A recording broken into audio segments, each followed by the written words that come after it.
Olá, tá começando o segundo episódio do Visões ESG, um podcast original da Band News FM. Na estreia, que é a parte 1 desse segundo episódio, nós falamos um pouco sobre o ESG de uma maneira geral. Desvendamos para você aí o que são essas três letrinhas que para o Brasil seria ASG e não ESG. Você que está acompanhando agora pode voltar, tem a playlist aqui ao lado no YouTube. Você que está ouvindo pelas plataformas de podcast, é só escutar o episódio anterior. Neste nós vamos falar mais da parte financeira, da parte de investimentos do ESG.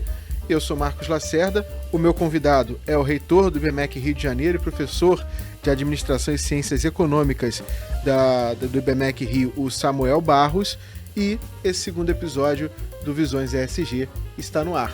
Vamos investir no futuro hoje?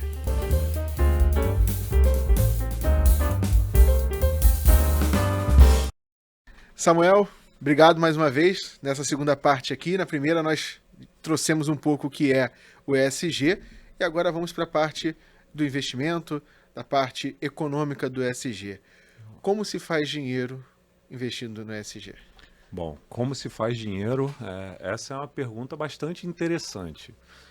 Você está querendo na parte de venda ou na parte de investimento? Porque dá para fazer dos dois formas. Dos dois. Vamos lá.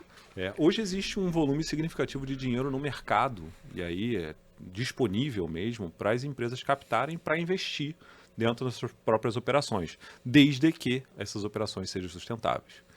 Existe, inclusive, fundo nacional, você tem fundo na Suécia, fundo na Alemanha, que são exclusivamente para você criar negócios que sejam socialmente responsáveis, ambientalmente responsáveis, porque não existe, de forma geral, em alguns países, essa cultura.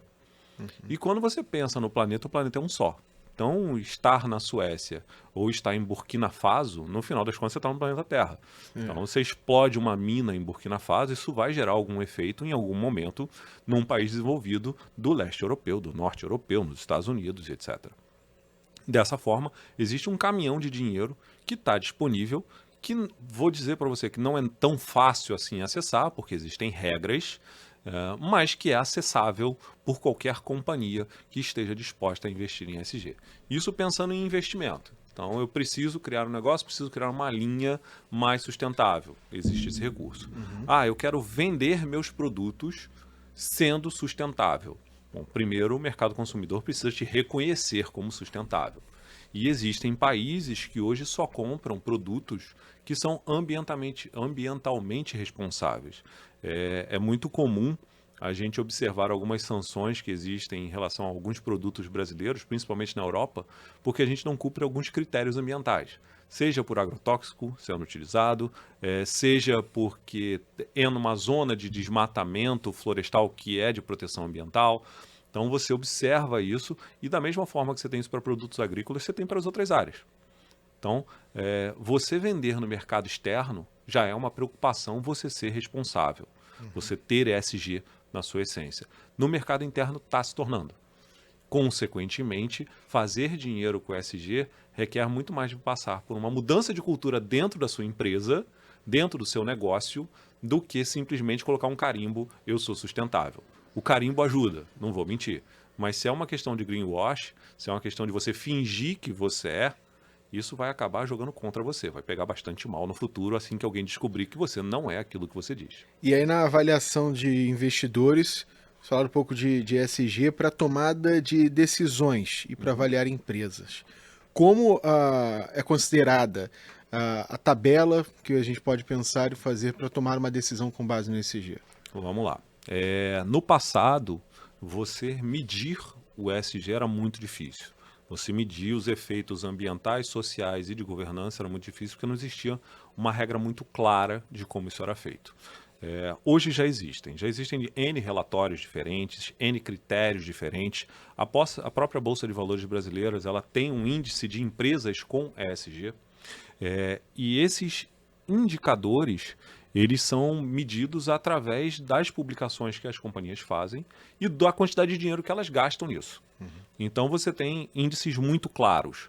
Por exemplo, a quantidade de mulheres nas posições de liderança das companhias. Isso faz parte dos indicadores sociais.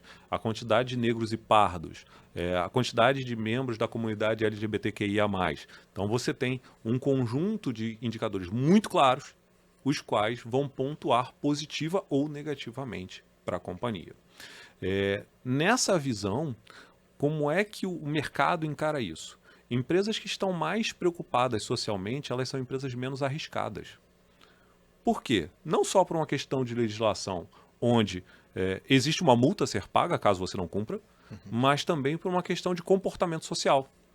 Você hoje, num mundo de mídias sociais, muito facilmente consegue ser cancelado. Então, qualquer coisa que você não se atente a uma preocupação da sociedade, você vai ter um conjunto de agentes que vai jogar aquilo contra a própria sociedade, vai jogar aquilo no colo das pessoas e falar, olha só, essa empresa não cumpre uma regra que ela mesma se predispôs a cumprir e que, por sua vez, está prejudicando a sociedade. Então, por que a gente vai continuar comprando dela? Por que você, investidor, vai investir nela se você tem uma outra empresa do lado, com um potencial muito parecido e que cumpre todas essas regras e que nós da sociedade gostamos? Então, vai muito mais por uma questão de diluição de risco, mitigação de risco, do que eu vou ganhar mais dinheiro comprando essa ação. Você acaba ganhando mais dinheiro comprando essa ação ou investindo nessa empresa porque ela é menos perigosa do que uma outra que está exposta a riscos por não ter critérios de ESG claros e controles bem feitos. Falando um pouco de fundos de investimento ESG, explica um pouco para a gente como surgiu isso, de empresas que são avaliadas e que para terem a possibilidade de ter esse fundo na Bolsa de Valores com capital aberto, tem que ter um controle de índice ESG. Como é que isso chegou e como é que é feito no mercado hoje em dia? Isso não foi criado no Brasil, vamos deixar claro. Como muitas coisas... Pela sigla, né? A gente importa boas práticas do mundo e fora do Brasil já existia há muito tempo fundos de investimento que só investem em empresas responsáveis. Tá? No Brasil isso demorou um pouco para pegar, mas hoje nós temos mais de 100 fundos que são especificamente para investir em empresas que têm alto índice de ESG.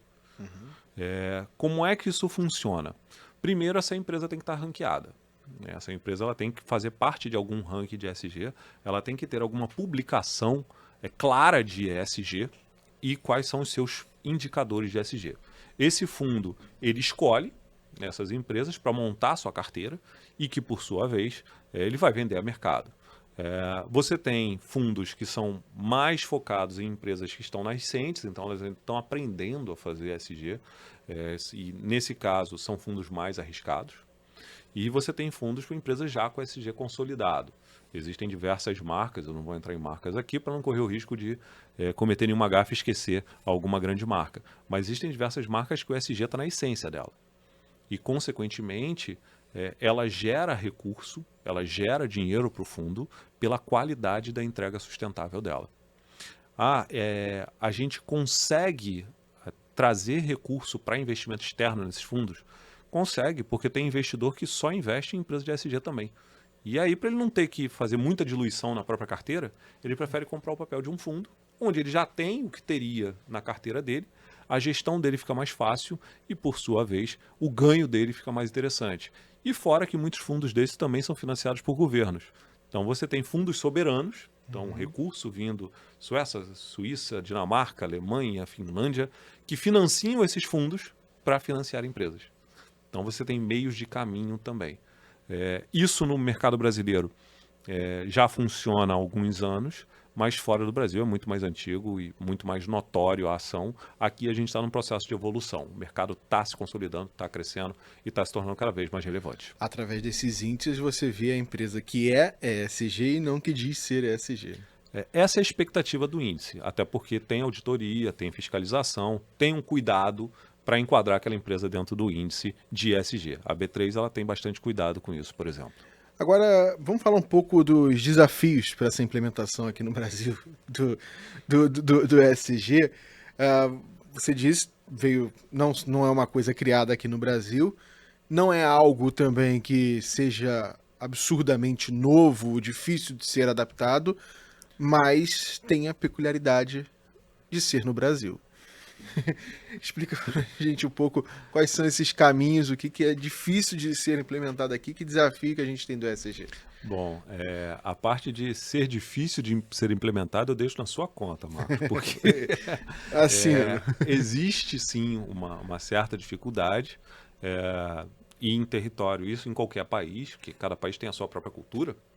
No caso do Brasil, a gente tem o bendito / maldito jeitinho brasileiro de resolver as coisas, e que é a tortura da governança. Afinal, existem processos a serem cumpridos e muitas vezes, quando você não consegue cumprir aquele processo, você liga para alguém que está no meio do processo para quebrar um galho para você. Consequentemente, você rompe toda a barreira da governança, o que vai gerar um problema no futuro da empresa. Mas você resolveu o seu. Então, você resolveu o teu problema, criou um problema para o terceiro, mas já não é mais uma preocupação sua.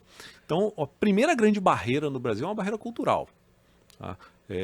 Essa barreira ela tem diminuído no tempo, o que é muito bom porque o capital internacional ele não consegue entender muito bem esse jeitinho brasileiro. Então, até para a gente absorver esse recurso, isso precisa diminuir na parte de governança.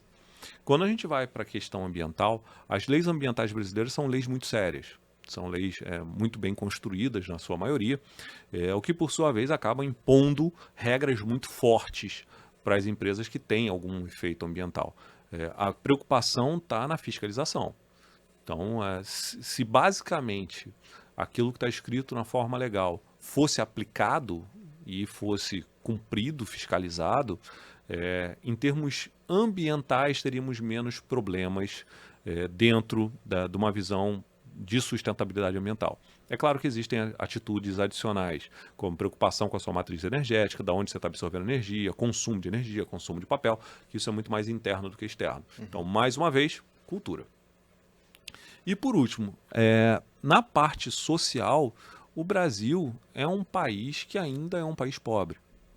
Então, existe uma necessidade de você fazer reparações históricas, de você incluir pessoas dentro de uma empresa ou em posições que historicamente elas não estariam ali. E isso é importante porque gera diversidade. A diversidade gera novas formas de pensar. Consequentemente, você tem criatividade, você tem um borbulhamento, e aí com direito de neologismo, de novas ações e de novas oportunidades. A grande questão, volta mais uma vez, é a cultura. Então você vai ter uma cultura que vai ser resistente a isso. O ser humano ele é resistente à mudança via de regra. Então, empresarial, corporativo, então... Mais ainda, até porque por que você vai mudar time que está ganhando, né? Então, nesse contexto, eu te diria que o principal entrave é cultural e o segundo principal entrave é financeiro. Porque para fazer tudo isso você precisa de grana. Você precisa aportar, você precisa investir. Você tem que ter a intencionalidade de fazer. Você não vai fazer uma mudança de ESG só porque alguém achou bonito. Todo mundo tem que comprar ideia. Todo mundo tem que abraçar a causa. E quando eu falo todo mundo, da pessoa que faz o cafezinho ao presidente do conselho de administração da empresa. Tem que estar todo mundo no mesmo mantra. Senão, vira greenwash. Senão, você está simplesmente fingindo o que você está fazendo e no final aquilo vai acabar jogando contra você. É isso. Espero que você que acompanhou o nosso canal do YouTube ou está ouvindo a gente pelas plataformas de streaming de podcast tenha entendido um pouco mais desses 2 primeiros episódios que nós trouxemos aqui com o Samuel Barros. No primeiro a gente detalhou o ESG e nessa segunda parte a gente falou mais dos investimentos, da parte financeira, dos desafios para o Brasil, de como implementar o ESG. Samuel, brigadão, viu? Eu que agradeço, Marcos, e vamos investir no futuro hoje. Exatamente. Semana que vem tem mais, gente. Tchau, tchau.